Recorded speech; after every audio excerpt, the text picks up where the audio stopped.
नमस्कार, मैं हूं आपके साथ निशो शर्मा और आप देख रहे हैं हिंदी खबर बुलेटिन की शुरुआत कर रहे हैं बड़ी खबर के साथ, जहां प्रहलाद जोशी को शिक्षा मंत्री का प्रभार सौंप दिया गया है।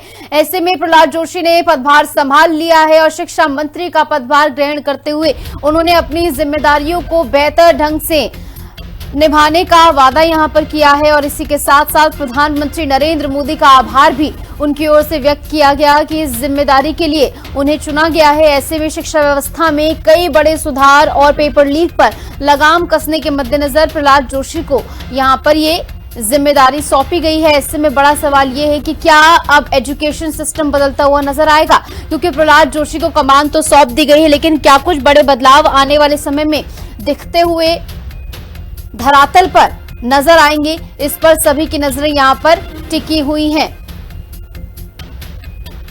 और पीएम ने छात्रों से वादा किया था, उन्होंने अपनी एक वीडियो भी पोस्ट किया जिसमें उन्होंने वादा किया था।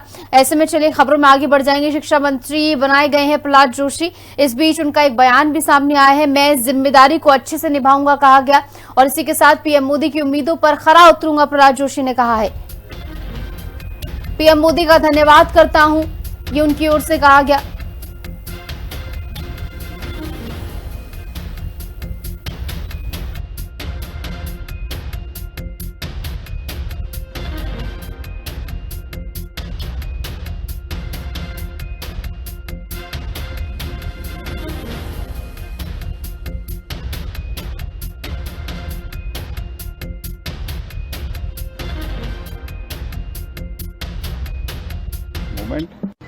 मेरे ऊपर विश्वास रख के दिया है और जो प्रधानमंत्री जी ने विश्वास रख के इतना बड़ा जिम्मेदारी मेरे ऊपर दिया है, उसको मैं पूरा विनम्रता के साथ और पूरा जिम्मेदारी के साथ मैं निभाऊंगा। और बाकी जो चीज़ें हैं मैं एक बार चार्ज लेने के बाद मैं आपसे डिटेल में बात करूंगा। मैं प्रधानमंत्री जी को धन्यवाद अर्पित करता हूं। I thank Honorable Prime Minister for giving such a huge responsibility, and with a great trust he has assigned this responsibility to me. I can only say at this moment, under his guidance, under his leadership, I will perform and I will try to come to his expectation in this particular department. मेरे ऊपर विश्वास रख के दिया। बढ़ेंगे आगे। जंतर मंतर पर आंदोलन खत्म होने और धर्मेंद्र प्रधान के इस्तीफे के बाद भी इस मुद्दे पर सियासी घमासान लगातार जारी है। भले ही धरना प्रदर्शन समाप्त हो गया हो, लेकिन अलग अलग राजनीतिक दलों की ओर से लगातार बयानबाजी जारी है और ऐसे में सभी दल अपने अपने नजरिए से इस पूरे मामले को लेकर प्रतिक्रियाएं दे रहे हैं। क्या कुछ कहा जा रहा है, सुनवाएंगे आपको। कई दिन के बाद बातचीत के कई सारे दौर के बाद सीजेपी की मांगे सरकार ने मानी और उसके चलते हुए सीजेपी ने अपना प्रोटेस्ट वापस लिया और ये भी कहा कि आगे भी जो जो कदम उठाने होंगे सरकार से वह बात करेगी और सहयोग की दोनों तरफ से सहयोग किया जाएगा। पूरे देश के छात्र नौजवानों की जीत हुई है, इंकलाब का नारा देने वालों की जीत हुई है, हल्ला बोल का नारा देने वालों की जीत हुई है। जिस तरीके से आंसू गैस, लाठी और अपमान के बाद भी मुकाबला करते रहे बहादुरी के साथ जो मुकाबला किया और झुके नहीं, उसकी जीत है, इंकलाब की जीत है। एजुकेशन सिस्टम जो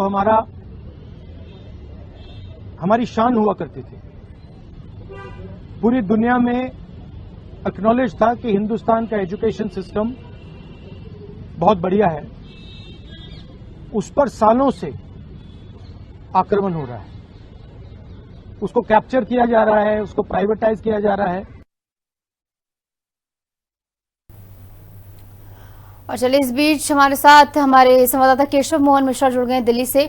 तो केशव, देखिए आंदोलन समाप्त हो गया, धर्मेंद्र प्रधान का इस्तीफा भी हो गया, अब कल संशोधन आएगा। ऐसे में तमाम वो चीजें हो रही हैं जो कि विपक्ष चाहता था, सीजेपी चाहती थी। ऐसे में इसके बावजूद बयानबाजी आखिर क्यों लगातार जारी है अब भी?